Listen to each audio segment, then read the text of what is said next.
Makakausap kasi natin via Zoom si Attorney Dino De Leon, isa pong public interest lawyer. Magandang hapon, Attorney Dino. Magandang hapon sa inyong lahat at sa lahat ng ating mga tagapakinig. Kinabahan ako noon, Sandro. Sobra. Talaga? Ako ay As nasa ilalim ng imahe ni Mama Mary sa sa Our Lady bahay. of La Naval. Ah. Yung mga oras na Nandoon ka. nag-aantay ng bar exams. So Oo. nasa ano ka? Nasa anong simbahan yon? Yung dyan? Sa Santo Quezon- Domingo Church. Santo Domingo Church. Sa ano yun? Oo. Sa Maynila. Sa Quezon Intramuros. Avenue. Hindi, sa Hindi. Quezon City. Quezon Oo. City? Tama? Quezon Oo, Quezon City. City. oo. Quezon City, yes. Ah, so nandun- 17% kasi ang passing rate sa amin noon, kaya medyo nakakakaba talaga. Ayan, ang importante, abogado ka na ngayon, di ba? 10 taon na, isang dekada nang nasa practice ng batas at natututo pa rin sa araw-araw. So ito, anong iyong mensahe sa mga bagong, ano nga yun, abogado ngayon? Well, syempre ang lagi ko sinasabi sa mga mas batang abogado, they should cherish the moment and they should commit to memory yung fire in their belly, no? Yung apoy na nararamdaman nila sa kanilang tiyan, sa kanilang puso. I-commit nila to memory yan. Bakit? Kasi hindi yan laging nandyan. There will come a time that the fire in your belly will no longer be there, mawawala yung inspiration, mawawala yung apoy na nararamdaman ninyo kung bakit nyo ba ginagawa ito. Kaya kailangan alahanin nyo yan para pag dumating yung panahon na hindi na kayo inspired, gagawin at gagawin nyo pa rin dahil yon ang tama. At ito ang isa sa pinaka-importanting ginagawa ninyo at gagawin ninyo sa inyong buhay. No? So don't rely on sheer inspiration, rather commit it to memory and then do whatever it takes to do what is right and just always, regardless of whether or not the inspiring feeling is still there. Oo, pero kasi lahat naman ng profesyon, kung mawala yung passion, yun na yun eh. 'Di ba? Pero ini-encourage mo ba na magsilbi muna, no? Sa ating bayan, ang ating mga bagong abogado. Ito dahil nga, nabanggit mo, partner, ang pagsisilbi sa bayan. Itong si Vice President Sara Duterte ay abogado rin, ano? Pero ano ba sa tingin mo? May kinakaharap ba siyang impeachment? Ano ba, may mga naririnig ka na ba? Ano mga balita, Attorney Dino? Well, definitely, no? Kasi yung grupo nga rin namin nag-draft na ulit ng impeachment complaint laban kay Sara Duterte. Kasi kahit na yan ay pinigilan or napigilan sa Korte Suprema noong nakaraang taon, isang taon lang naman yung bar at saka ang rason lang naman doon yung procedural grounds. In fact, ang sinabi doon sa ponensya, hindi raw ini-exculpate, hindi raw pinawawalang sala si Sara Duterte ng desisyon na yun. No? Ang sinasabi lang, dapat magkaroon muna ng mas maliit na hearing doon sa Committee on Justice or sa House of Representatives. So, mukhang mas magkakaroon ng mini impeachment trial dito sa 2026 sa House of Representatives pa lamang pag nag-file na ng impeachment. At dapat lang magkaroon ng impeachment. Bakit? Alalahanin natin yung mga nakalagay doon sa impeachment complaint noong 2025. These are very serious accusations of betrayal of public trust, culpable violation of the Constitution, in fact, graft and corruption and plunder of the people's money. Ano nga ba ito? Alalahanin natin yung pagwawala niya at sinabi niyang nag-threaten siya, na nagkontrata na siya ng killer para patayin ng presidente, ang Speaker of the House, ang Vice President at ang First Lady, no? Is admission yan. At siya mismo nagsabi doon sa national TV. Pangalawa, yung sinasabi na nawawalang pera, kinilimbat na pera, hindi ma-explain na pera doon sa confidential funds na 125 million in 11 days ang sinasabi, pero sa totoo lang 8 days kasi kasama yung mga holiday, no?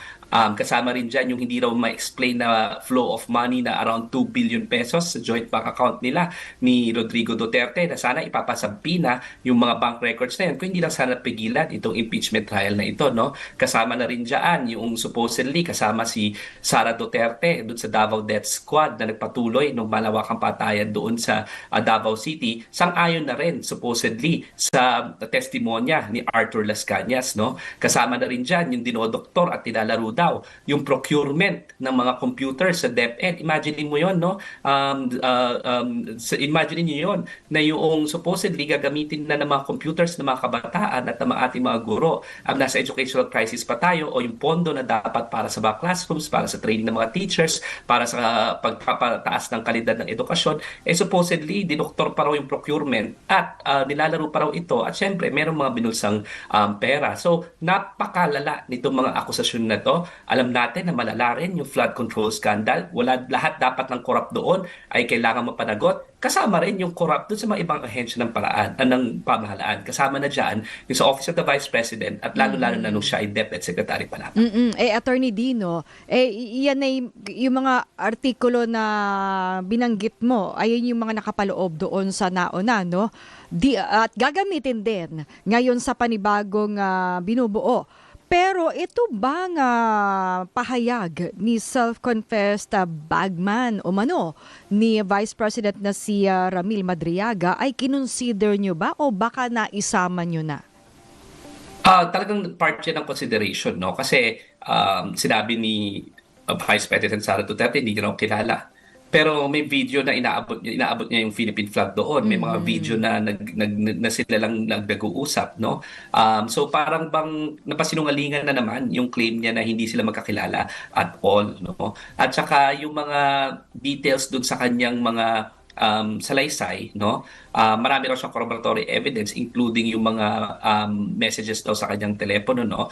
Ano bang ibig sabihin nito? Ibig sabihin, hindi pwedeng i-disregard yung kanyang ang salaysay, kasi meron siyang close proximity dito kay Sara Duterte at kay Rodrigo Duterte, no? So automatically ba tingin namin credible evidence 'yon? Hindi naman. Ang sinasabi namin pwede siyang ipatawag para magbigay ng salaysay at para makita natin kung totoo kanyang sinasabi. Meron namang corroboratory evidence yan. Meron na nga silang inirelease na ilang mga video, pati yung mga text messages pag nakuha na natin na preserve na natin yung mga mensahe doon sa kanyang cellphone, at magiging part ito ng corroboratory evidence. Pero kahit na si Madriaga, malakas na ang ebidensya labang kay Sara Duterte, kasi napakarami na rin mga testimonya na narinig natin doon sa Quadcom pa lamang noon, no? Tsaka doon sa mga investigation about yung sa DepEd procurement, tsaka sa budget ng OVP, tsaka budget ng DepEd, na mga nagsasabi nga na merong mga perang mga envelopes sa distribute, may mga pera na umiikot, no? Tsaka yung 125 million, no, in 8 days, no? Yun pa lang napakalinaw na na hindi delikadong manatili pa itong si Sara Duterte sa poder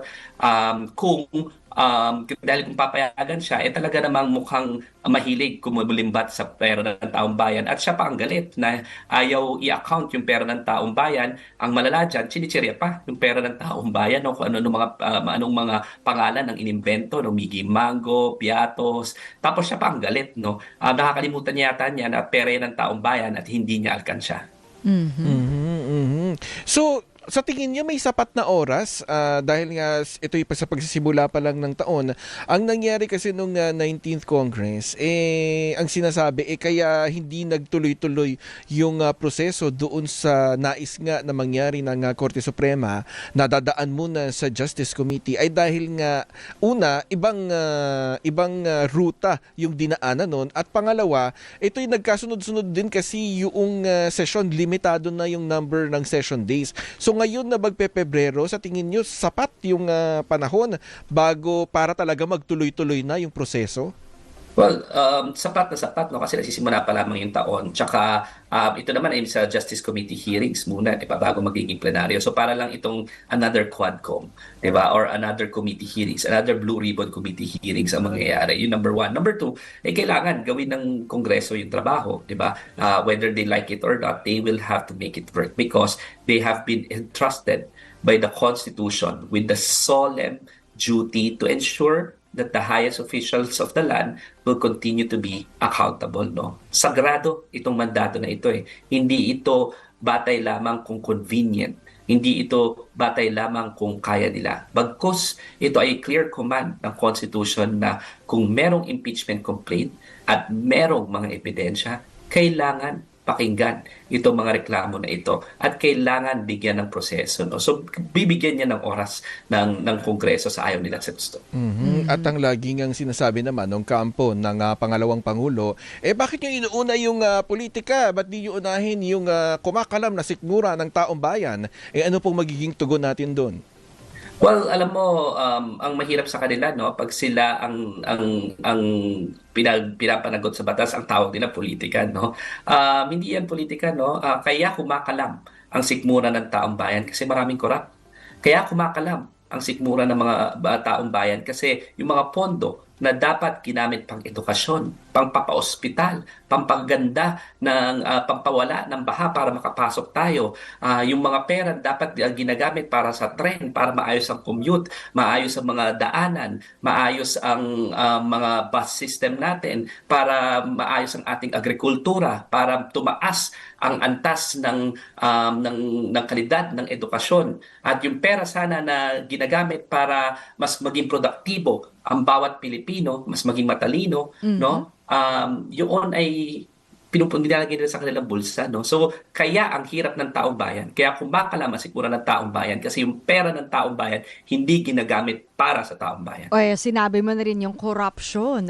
Tatawid nga ngayong 2026 itong investigasyon sa maanumalyang flood control projects.